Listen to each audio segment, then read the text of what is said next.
well. But I just wanted us to see, this is how we're finding the things. We're taking our A times C at the top. Should have been in once. Oh my goodness. All right, so we take our A value. So, sorry, grabbing a color that'll show up. So the A value and the C value, and we multiply them together, not the letters, just the numbers. Inside this X frame, we never, ever, ever put a letter. Cool. So the X frame we're using to help us figure out what numbers. So it's our A times C at the top, and the B goes at the bottom. And what we're doing is we're finding a pair of numbers that multiplies to make the top and adds to make the bottom. That's how we decide what goes on either side. My goodness. That's how we're setting up the box for the box method, or you can do it with a factoring by grouping situation where we just kind of split things apart and then we'll find GCFs on each of these pieces. So hopefully at least one of these methods seems familiar to you. You should have done this in Algebra 1. I'm going to go through using both methods, just kind of like how I did for our multiplying with the imaginary number stuff, but I'm going to do it with factoring. And we're just going to do a few examples, and then you guys have an online assignment for factoring review. My camera is glitching like it is a 1982 VHS. Hold on a second.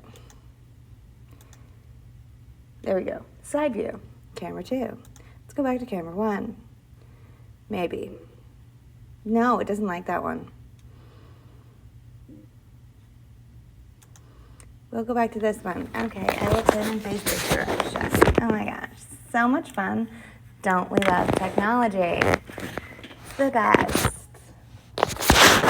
All right, just please let me know in the chat or reactions or whatever you got if for some reason, oh, I'm lagging. Fun. Please, yes, please let me know if something's happening, things are going weird, whatever. Lag, unfortunately, I cannot affect. However, I can switch cameras and hopefully that helps. Oh, and now it says my microphone's not working. Yay! We love this.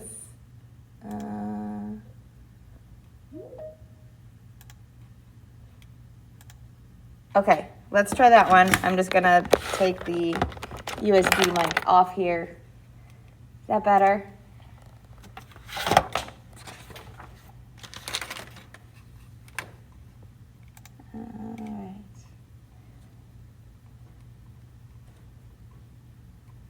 All right, there we go.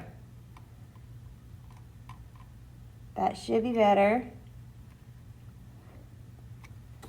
All right, let me get to, ow, turn this light off because it's blinding my eyeballs. Okay. Awesome. Apparently my USB camera and microphone is broken. Love it. So much fun. All right. So, we love technology. It's the best.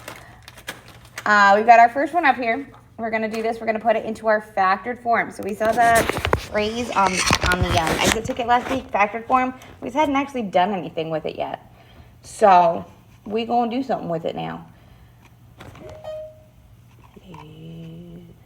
There we go. All right, so this is where we take our X frame. We take our A times our C. The A is the number in front of the X squared, so in this case it's a 1. And our C, which is 10. So 1 times 10, that's just 10. And our B goes at the bottom, that's our 7. So what we're looking for is a pair of numbers that multiplies to make 10 and adds to make 7. If you don't see them off at the top of your head, make a list of factors, things that multiply to make 10. So 1 and 10, 2 and 5. And those are the only things that I can think of that multiply to make 10. We're only looking at whole numbers here. So no decimals or icky things like that. So the only pair in here I see that multiplies to make 10 that also will add to make 7 is going to be 2 and 5. So 2 and 5 are our two pieces to the side. So whether we choose to do it as a box or choose to do this as a factoring by grouping, or there's a about 12 different ways to factor, so if you know something else, that's totally fine. But what we're going to do is we're going to take our whole a term first, so our 1x squared goes in the top left, or it goes first in the line. Our c goes in the bottom right, so that 10, or that 10 goes at the end. Didn't give myself enough room right there. And then these two numbers that we picked get whatever our middle variable is. So we'll have a 2x and a 5x. That's the same thing with our factoring by grouping over here, 2x and 5x. And again, these are two different ways of doing this. You do not have to do both. I'm just kind of doing both at the same time right here. Sorry, I didn't realize it was doing the zoom in thing.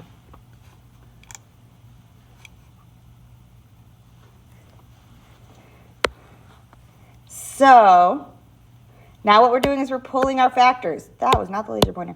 Pulling our factors in columns and rows. So things that are shared between x squared and 5x, that would be just an x. Things that are shared between 2x and 10, the common factor between them is a positive 2. Looking in our rows between x squared and 2x, we have an x, and then we have a positive 5. So if you've done it box style, this is the way it works. And we get our x plus 2, because things get added together when they're positive, and x plus 5. In our factoring by grouping, we would get the same thing, but what we do is we break it into pairs, and we find GCF of our pairs. So the first piece, we have an x, leaving us with x plus 2. And then the second piece, we have a 5 as a GCF, leaving us with an x plus 2. We pull out the x plus 2 like a GCF, and we get x plus 2, x plus 5, and it's the exact same pieces. So one of these probably felt more familiar to you, hopefully. Go that way.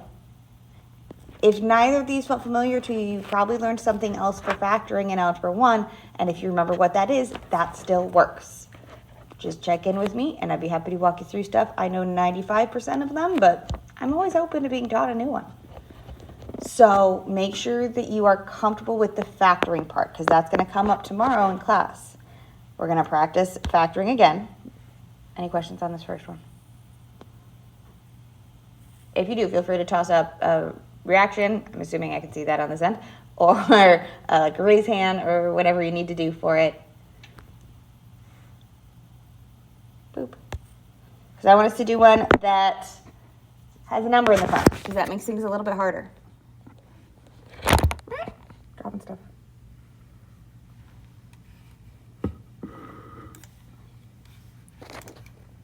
All right. So here's our next one. I've got 2x squared plus 11x plus 12. And an important first step, I didn't mention it on the first one because it wasn't going to happen, but when we have a number in front of this x squared, it's important to see if we have a GCF. If we don't have a number in front, it's really unlikely that we have one. We could. It's important for us to check, and I should have said something, but I didn't. But we look and see if there's anything in common between all the pieces we have here that we could pull out as a GCF. 2x squared and 11x and 12. I don't have anything that'll work as a GCF, so that's not going to happen. So let's go ahead and start doing this with our x in box. We need our a from our x squared. And our c, our a times c goes at the top. So my 2 and my 12.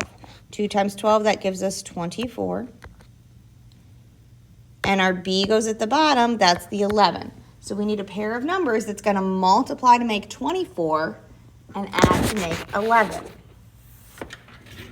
So again, if you don't spot it right off the bat, make a list of factors. We're seeing if we can find a pair that has a sum of 11. So when in doubt, make a list of things that multiply to make 24. Things like 1 and 24, those definitely do not add to 11. 2 and 12. That adds to 14, not to 11. 3 and 8. 3 plus 8, that does add to 11. So we don't have to keep going when we find it. We're going to use a 3 and an 8. So when we're setting up our factoring, either on the box or in factoring by grouping, those are the two most common, but again, not the only options. So in the box, we take our 2x squared, always in the top left. It's always going to start out if we're doing it in a list format. And our c, that 12, always goes in the bottom right. And if we're doing it in a list, it's always the very last piece. So the pieces that we choose go between. So it's really important that things go in the right order, or you're going to make these problems a lot more difficult than they need to be. So we're going to use our 3 and our 8 that we found that met the terms we needed over here, and they always get whatever this middle letter is. So we're going to have our 3x and our 8x. If we're doing it in a list form, we'll have our 3x and our 8x. So we're setting it up the same exact way we did the last one. And then what we're doing is we are going to find our factors pulling in columns and rows. So the thing that we have in common here between my 2x squared and my 8x, that's a 2 and an x. There's both. There's a 2x if it's in both of those. And between 3x and 12, we get a 3. My top row, between 2x squared and 3x, I have an x. And between 8x and 12, the thing they have in common is a 4. The same thing will happen in the center if you do it as our factoring by grouping. We would have an x times our 2x plus 3 here, and a 4 times x plus 3 here, or sorry, 2x plus 3, which would give us, again, our 2x plus 3 times x plus 4. So we get the exact same pieces. 2x plus 3, that's my top, and my x plus 4, that's the side. So getting things into factored form, being able to factor them. No worries, Alex, I see you. I'll get a video posted as well on this. I'm recording. So being able to factor things, I know this is coming back from Algebra 1, and that's been a while, but it's going to be one of those things that comes up a lot for the rest of the year. Factoring is going to be a big thing that we use. All right, let's do one more. Let's see. Pull up the schedule, and we're pinned it at the top. All right, cool. We got time.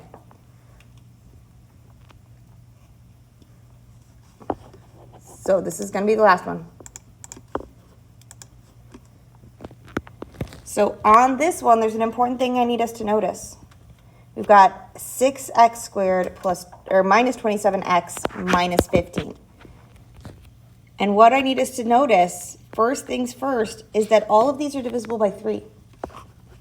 These all have a common factor of 3. So I need to take the 3 out and get it as simplified as we can before I try and factor. So this is 3 times 2x squared.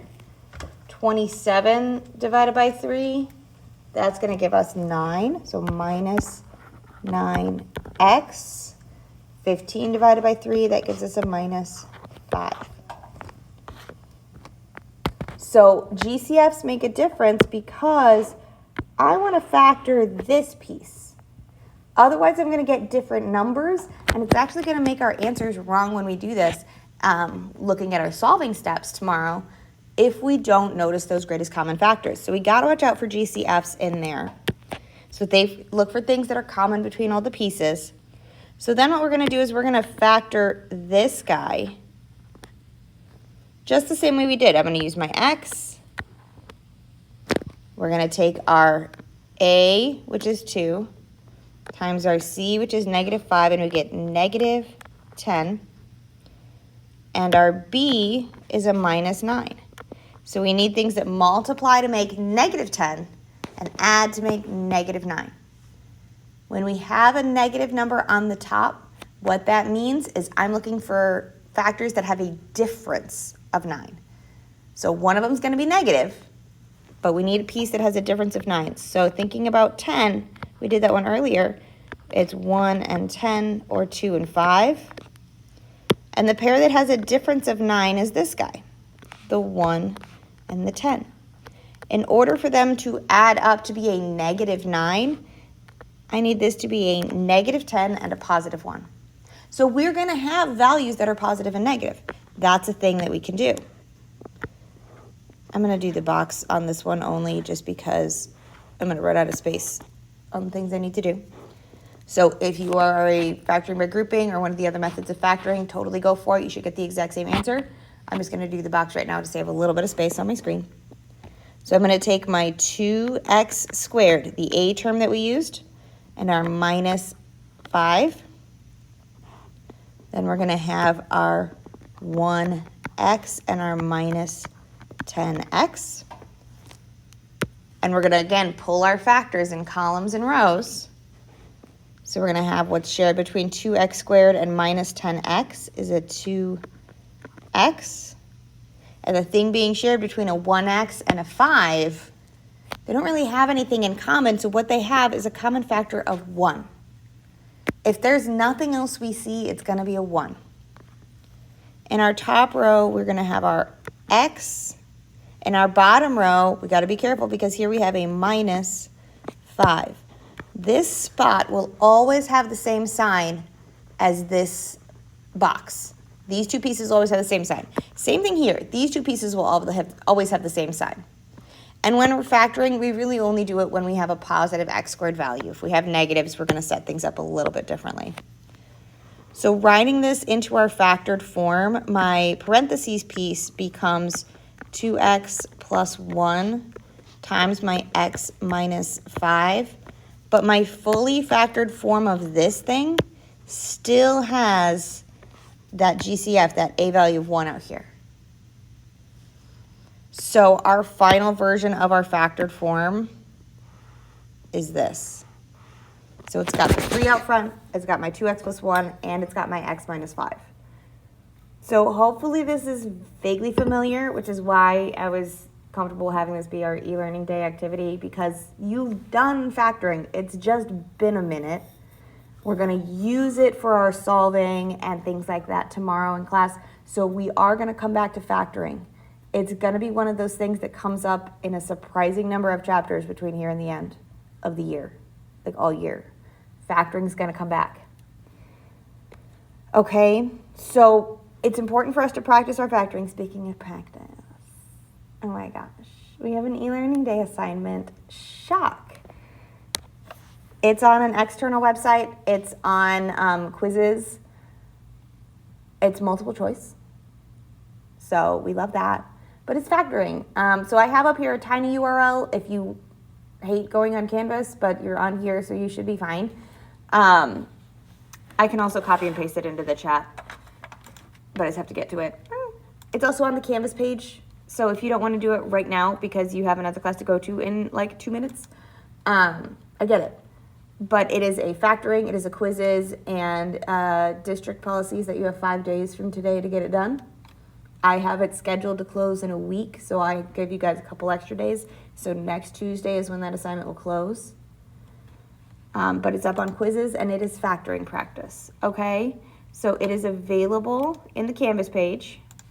It is available through that tiny URL, or it is available through the link in the chat, okay? But that's all I got for you today. Schedule for the day is up at the top. You have a minute technically left in this class, and then you can go to second period.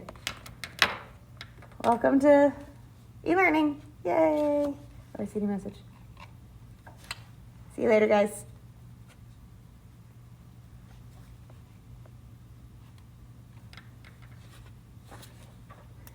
Bye, Abigail.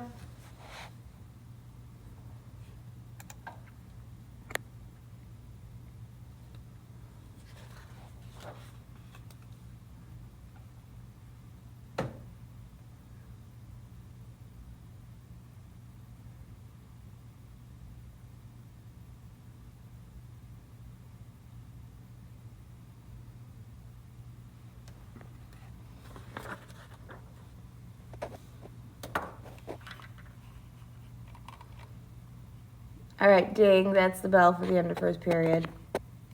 So, head to second. Darren and Roberto, scooch.